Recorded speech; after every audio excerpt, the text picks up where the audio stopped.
tonight, we have got Russell Watson with us to close the show. The people's tenor, the voice.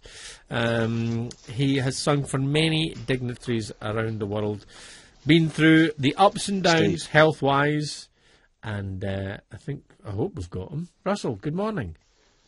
Hello, Russell. Hello. Hi, Russell. Fred MacAulay here. How are you doing? I'm very good, Fred. How are you? Fine. I just got somebody shouting Steve in my ear there. I don't know who that was. Welcome back to the programme, Russell. How do we find you? How's the health? Yeah, it's very good, thank you. But it's the time of day where my voice sounds considerably deeper than it normally does. So you probably thought, I wonder who that is on the line. It's me. And I suppose, I know that you're busy today. You're speaking to us and an awful lot of other people as well. Yes. No, you've not got a singing gig tonight, have you? No singing gigs tonight. I had one this weekend that went very well, but nothing tonight. And then at the moment, we're standing at 55 concerts, and we're about to announce another 20. So it's going to be my biggest tour ever. Is that 75 then in total in a calendar year? But I mean, some people will sing more than that, will they not? Not these days, they won't. No. The venues are. The music industry has changed a lot, I think, in the last sort of 10 years in particular, and it's got to a point now where I think selling tickets and records is even more more difficult than it's ever been. So putting on normally you'd expect an artist to put on a 20 to 25 date tour. It's strange because the comedians seem to be doing a lot more touring now than artists. They're the ones that are filling the arenas, aren't exactly, they? yeah, they are. So I say they. A few of them do. I mean, there's probably about a dozen that manage to fill the arenas. There is. They're kind of like the super comedians, as they call them. Michael McIntyres. Yeah, exactly. But, you know, for me, 15 years down the line, to be doing 75 dates across the UK is it's a fantastic undertaking. So well, we're really congratulations pleased on that. Yeah, and can I ask about Rebecca Newman, who's going to be? Is she supporting you, or is she on stage? Are you duetting together? Yeah, she's my support act. We'll be doing a couple of numbers together. Fantastic singer. David Foster, a song called The Prayer, actually, that we're doing together, which is a lovely piece. We rehearsed it yesterday. It sounded fantastic. Where do you go looking for new material to sing, Russell? That's the thing, you see, now with the classical crossover genre, is that there's a lot of artists now that have covered the stuff that I did 15 years ago, and it's kind of been almost regurgitated, in my opinion, too many times. So we didn't release a record this Christmas just gone. We stepped out of the market and I wanted to leave a 2-year gap while we do go on a search for some original material and have a look round to see what we can find. We've got some writers in, so we've been working hard in the studio to put together a record that's going to give the listener something new to kind of get into. I think the last time we spoke, you were either going off to work with or were working with the guys from Les Mis. That's right, yes. Is that right? Claude Michel Schomburg and Alain Boublil. It was two fine German men. Going by the accent. The Danish.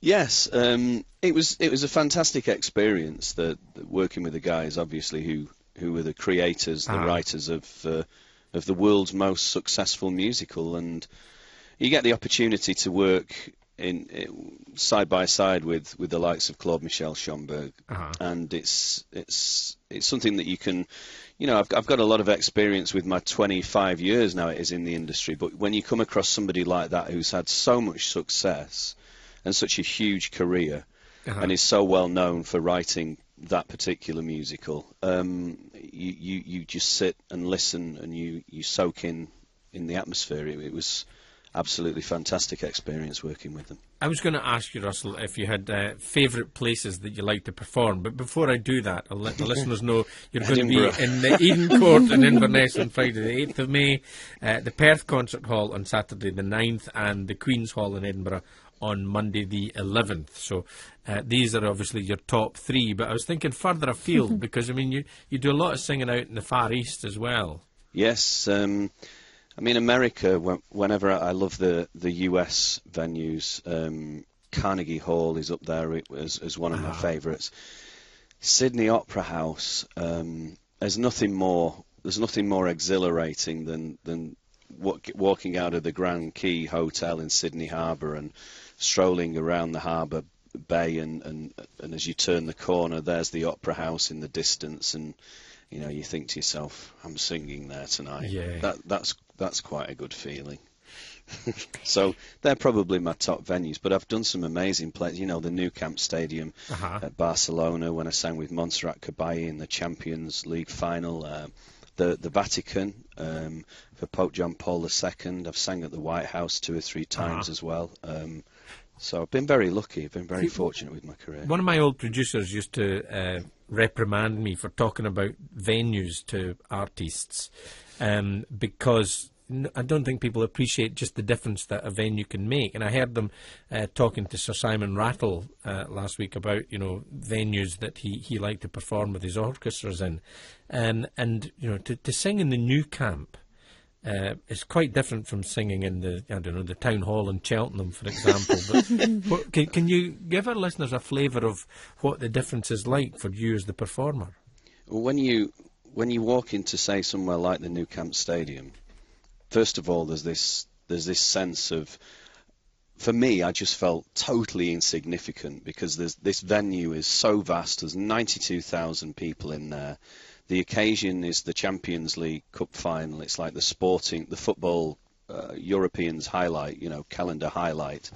And there was little old me in the middle of the pitch. Mm-hmm. And when the sense of looking round, that's why I think to myself sometimes, when you look at footballers, the professional footballers, and you think, God, you are so lucky. I had one glimpse of that moment and was so overawed and so inspired by what I saw around me.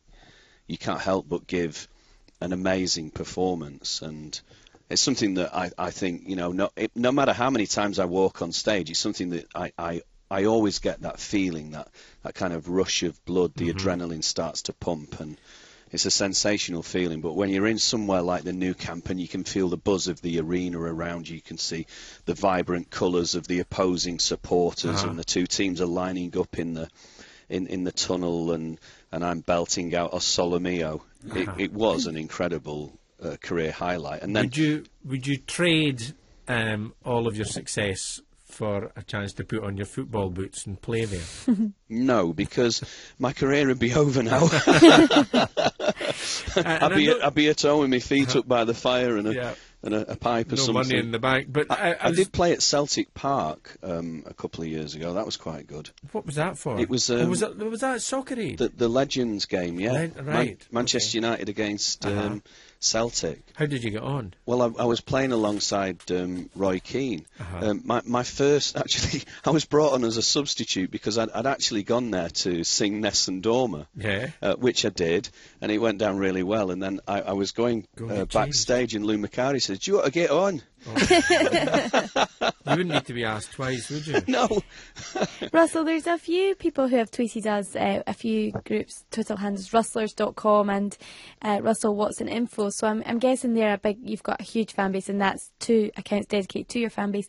Do they travel to the different venues with you? Have you met any of them? Do you know any of them from there? Yeah, I mean, because I've been now touring for 15 years as a recording act, there's a lot of faces that I do recognise. I'm very lucky in that respect. You do get to know a lot of the people, and I'll always point them out if I'm on stage and I see them, go, there you are. And there's ones in particular that follow me. There's my biggest fan is based in Glasgow. That's we call her Sandra from Scotland. She's a lovely lady, and she follows me all over the country. I'm looking through the list of dates. Your website has been updated. There's, as you say, there's 55 and another 20, I think, coming on. But a lot of them are sold out. So, folks, don't hang about. If you want to go and see Russell at Inverness, Perth or Edinburgh, get moving. But I don't see... Have you got Glasgow on? Are you coming to Glasgow? Yeah. On the extra dates? No, we're not actually. The idea of this tour, and the reason it's called Up Close and Personal, is because we've cut down the orchestra size so that we can go to visit sort of more provincial areas in the United Kingdom. So rather than going to the major cities, which is what we've always done, we're taking the show into areas of the country that we would never visit. Oh, yeah. Although the people in Edinburgh are going, hang on, we're a major city, but the Queen's Hall is a nice intimate space. Yeah, but that's a generalisation of, you know, for instance, I haven't been to the Queen's Hall in Edinburgh before, and they are, in general, they are much smaller locations than, you know, the arenas and the Royal Albert Halls and those types of venues. So, Russell, great to catch up with you again. Thanks very much for being with us. Thanks, and enjoy the tour. It's out on the road all the way through, well,